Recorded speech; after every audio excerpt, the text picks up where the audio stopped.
Hello, JSLA. Hello. I always wanted to say that and have somebody respond. They typically don't. So I'm going to talk about generators in JavaScript. How many of you have already worked with the JavaScript 1.7 generators or the new style as expressed in the ECMAScript 6 specification? Or fibers in Node? Oh man, there's so many. I don't even have to give this talk. I'm done. That's not true. Okay, so title of the presentation, Hanging Up on Callbacks, which are more than flow control with ECMAScript 6 generators. I was super pleased with myself when I came up with the title of this talk and I shared it with my coworkers and they just kind of like blank faced and I was like, callbacks, like you're done with them, hanging up on them, right? Huh?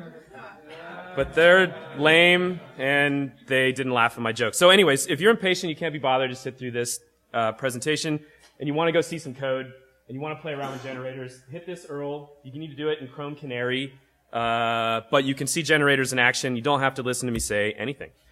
About me, I'm a developer at Carbon 5, based out of LA. We have an office up in San Francisco, and that's it. Those slides suck anyways, right? You guys don't want to hear anything about me. So what is this presentation about? It's about turning this nested bunch of stuff with gross error handling into something that looks like that, using JavaScript. Notice that? Look at that. So really, what is this about? It is my position that programming around asynchronous callbacks is harder than it needs to be. I'm going to show you that the ECMAScript 6 provides these new constructs called generators, which alleviates some of the pain of programming around callbacks. And I'll show you how to use these generators to move away from the continuation passing style coding that you're probably doing right now to a more direct style programming. So continuation passing style is like asking the computer to do something and then also telling it what to do next. So like asking it to do some asynchronous operation and passing it a callback is saying like do this and then do that. Direct style programming would be something you typically see in like a Ruby or Python where x equals HTTP request to some URL and you wait, you get the result back, store it in x, and you move down. So in order to talk about why generators are awesome, I need to illustrate some of the problems of programming around callbacks in JavaScript today. It's my position that it is a non-trivial effort to follow the path of execution through an application written around callbacks. Everybody that's been writing JavaScript for a long time knows why this doesn't work, but if you are coming into the language fresh, you kind of have to know how asynchronous callbacks are working and the event loop to know that this is always going to print the esteemed undefined. You're issuing an HTTP request to tokens, you're getting the result on some future tick of the event loop, then you're issuing another request, and then on some further tick of the event loop, you do this assignment to name via a closure, but by the time this prints out, by the time you do that assignment, this is long gone. So you get esteem undefined. You have to know a little bit about JavaScript in order to know why this works. We now know that about JavaScript because we've all been programming in JavaScript for a long time, so it's not a surprise to us, but new people coming into the language have this issue all the time. It's also my position, I would say that it is hard to consolidate errors across synchronous and asynchronous functions. So you can use try-catch, but that's only going to catch errors that happen on the tick of the event loop that you've implemented your try-catch block. So for instance, this catch block right here is only going to catch errors that are raised from the calling of getData or inside the implementation of get. These other things, the callback inside get and the callback inside post have to plumb the errors back to a centralized on-error function via a closure in order to centralize this stuff across different ticks of the event loop. That sucks. Like, we can't even use try-catch, which is built into the language, with this asynchronous stuff without doing all sorts of discombobulated plumbing, which is kind of a bummer. So as I was saying, getData is a synchronous operation. It's caught here. That stuff is not. You have to plumb it back via this on-error closure. I'll also say that I think that async flow control is hard. Make sure to talk in the microphone, otherwise the video won't be. Oh, okay, right on. Async flow control is hard. So, for those of you who've been writing JavaScript for a little bit of time, you may understand what's going on here. I've got two asynchronous operations that are happening concurrently. I'm issuing a request for get, and I'm issuing a post for key. And in order to block on both of those two things being successful before I try to log in, their callbacks have to know about each other. You could do some creative programming to make this less verbose, but if I want to do these two things in operation, concurrently and then do something else, I have to write a bit of code. This can get a little more explicit if you want to use something like async, but that's even more code. It's less ambiguous as to what's going on, but it's a lot of code. And I think that we can do better. Well, I obviously said I think we can do better. I have it written on a slide, so you guys are with me now. So, generators in ECMAScript 6. I don't need to read this to you, but they're essentially functions that can suspend and resume at some point midway through their function body, which is different than the functions you've probably been using up until this point that have an entry point at the top and an exit point out of the bottom. So you may be saying to yourself, like, ECMAScript 6, you roll your eyes, like, I have to still support IE 8, whatever. Yes, it is a draft specification. I get it. But you can use some of these features in ECMAScript 5 compliant browsers today if you're fine with a transcompile step through Google Traceur. I don't know how to pronounce that, but I use it all the time. You can use these features today in Chrome Canary, the newest build, and you can use them today in Node 011 with the Harmony flag. So let's get into the generator stuff. First few things that you may be noticing here. You've got an asterisk after your function keyword, and you've got a new keyword, yield. The asterisk indicates that this is a generator function. The generator function will run until it hits a yield, and then it will suspend and give control back to the caller. So a simple explanation of a generator is an infinite sequence of numbers. In this case, we're representing the Fibonacci sequence. So what's happening on the right is the caller of the generator. What's happening on the left is the actual generator implementation. So this highlighting is a little poor, but the first thing we're doing is we're invoking the generator function. And what that does is it doesn't actually start running through the generator function body. It gets you back this thing that you can then call next and start iterating with. Call it an iterable. So first thing, call in Fibonacci. I store the result in this seq variable, and then I call next, which starts executing the generator function body code from top to bottom until I hit a yield statement. So I do my variable declaration, I do some assignment, I enter into this while block, and then I immediately yield A back to the caller. So you can see here, A is then substituted back in where this value property dereference happens, and through substitution, we get 0. It's our first iteration. So then I call next on that seq iterator again, and I resume the generator function immediately after the yield expression. So I'm entering it in like right there where that red arrow thing is, which evaluates this, hits back to the top of my while block, hits the yield statement again, and then returns A back to the caller. So then we have 1.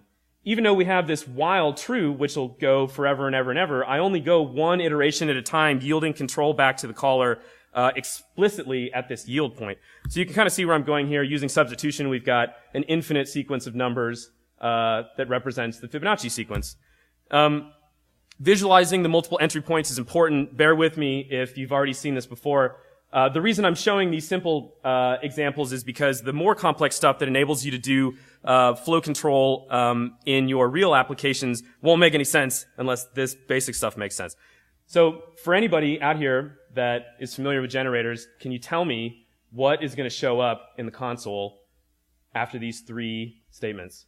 Just for fun, this is like a stump the audience activity for me to feel good about myself. No? No one? I got 3 log statements. Ultimately, I get to 100.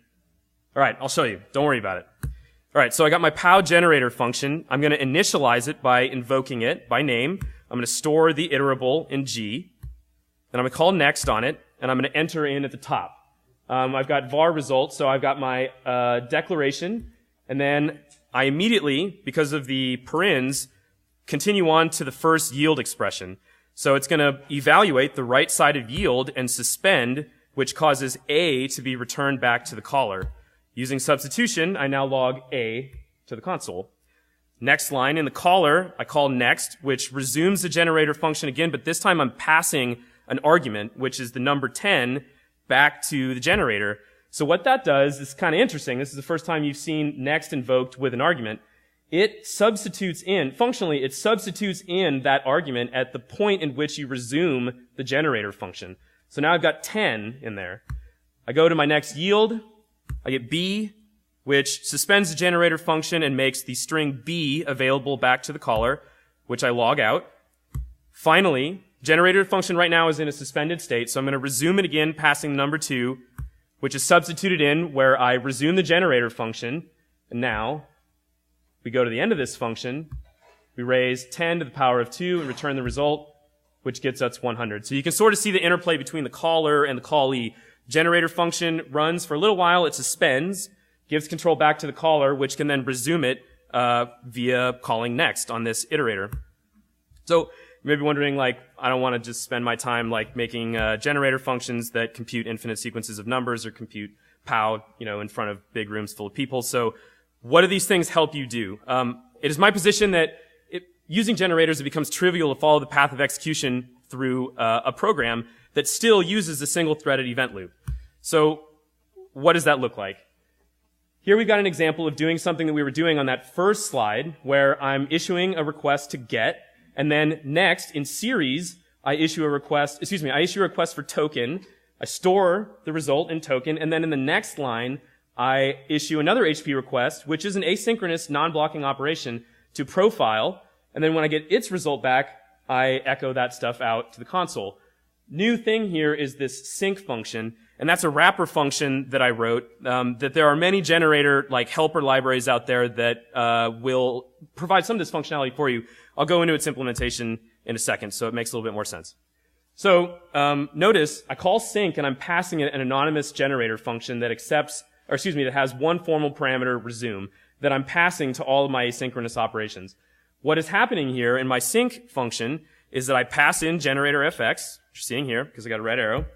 Then I immediately invoke it, passing a named function resume, which is going to call next on the iterable that it has access to via a closure. So what that's going to do is it's going to store iterable in that variable, and then it's going to immediately call next on it, which is going to start the generator function body running from top to bottom. Then when the asynchronous operation is completed, it's going to call resume, which is just going to do that next that I have inside that resume function. So you can see the interplay has sort of been automated by a little bit of utility. Okay, so it's also my position that it is easy to consolidate errors from synchronous and asynchronous functions in the same place. You can use try-catch, which again is built into the language to handle errors that come from future ticks of the event loop, not just the one where you've implemented the try-catch. Let's say that I've got an asynchronous operation where I'm posting to foo and some error comes from that. I can catch it here. The way that works is in your generator function, assuming your resume callbacks all have this node-like signature, which is not going to be true in the real world, but it serves this talk really well. If you have an error, you can resume the generator by calling raise instead of next. And what that's going to do is instead of faulting a value back in where you resume your generator function, it's going to immediately raise an error immediately after the yield expression. So then it can be caught by the same try-catch block that's being used for your synchronous operations, which is kind of cool. Finally, async flow control becomes pretty easy.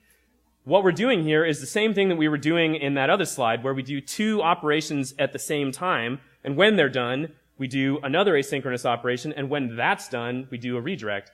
So you're seeing here this yield, this first yield point is actually suspending immediately after the get request and the post request have been fired off.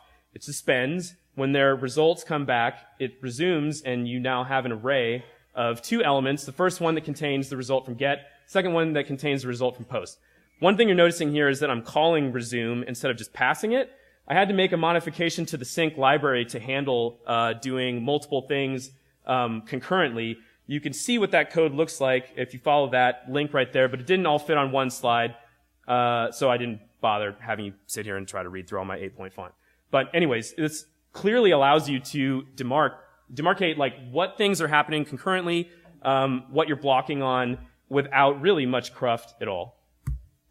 So takeaways. I already said it, I'll say it again. Generators enable a direct style coding without hindering concurrency. This is still the single-threaded event loop that you rely on all the time. You can already start using these features in Chrome Canary and Node with the Harmony flag, and in ES5 compatible browsers as long as you're willing to transpile with the Google Tracer tool. I think that their adoption will dramatically change the shape of the code that we're writing on both the client and the server. I think we're already seeing libraries starting to implement their asynchronous features using generators now in Node especially, and I think that will change and start to be adopted on the client side as well once the runtimes start to support it. So I encourage you to go experiment. Prior art, Toby Ho, Tim Caswell, Andy Wingo on the Google V8 team. These guys all have great blogs where they've been talking about generators for quite some time as they've been available in JavaScript 1.7 and now finally in Node. So thank you.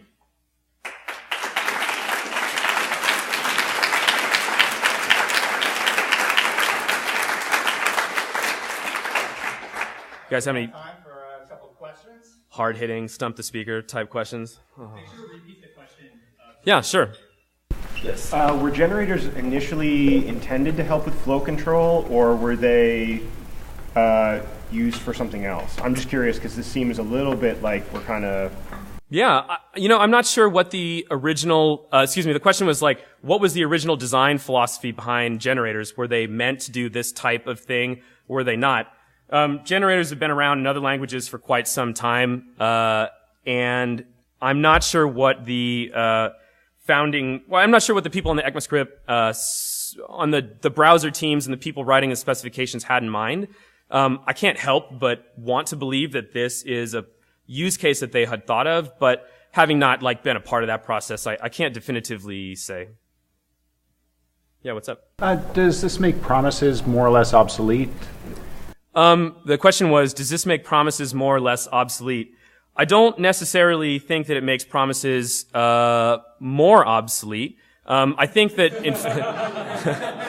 but hold on. So Mozilla, I think, has had a project called task.js that used the JavaScript 1.6 generators implementation in conjunction with a promises API.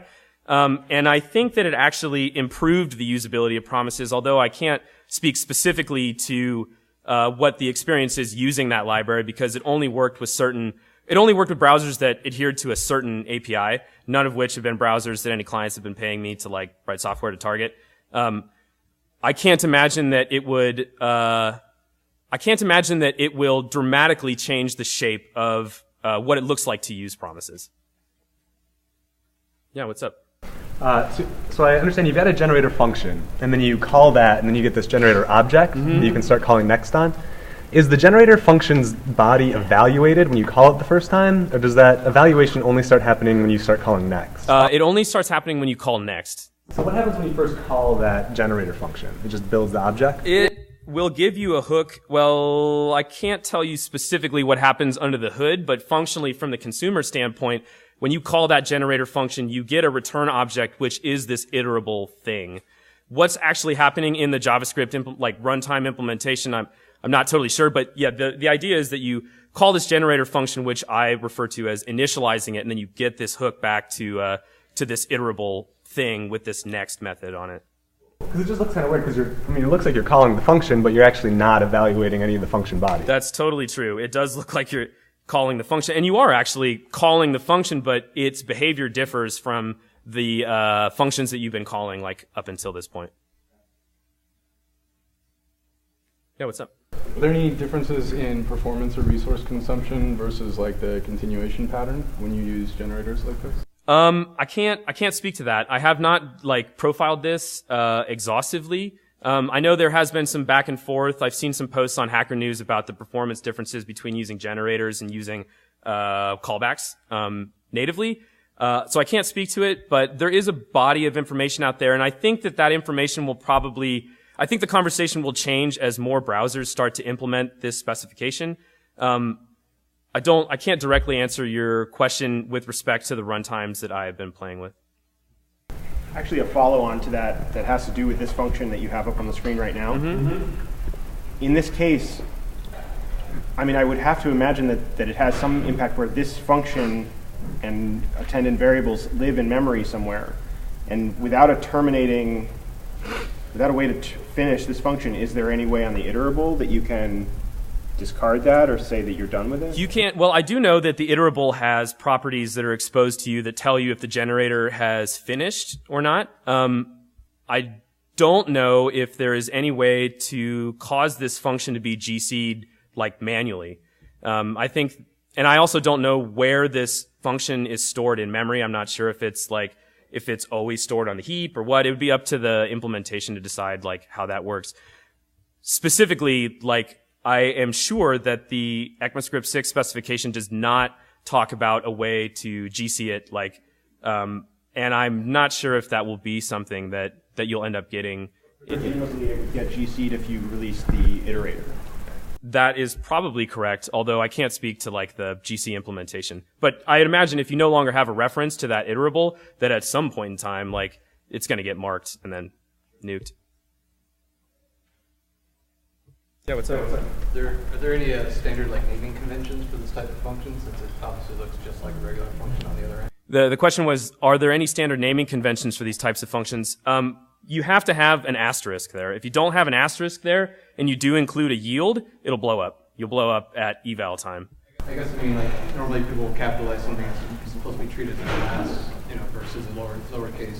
Yeah. On this side, it doesn't look like anything else besides a function. No, that's valid, right? Like you may expect to consume an API and not have it behave as if it were a generator. How would you know?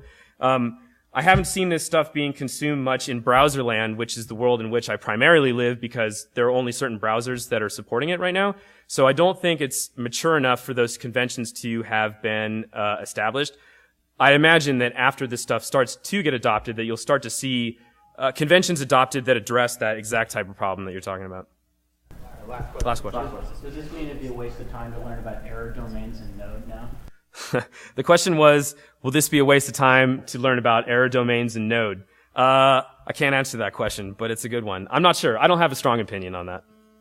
Domains are baked into Node, so you definitely still want to use them. Domains are baked into Node, so you definitely want to keep using them. All right, let's have another round of applause. Cool. Thank you very much.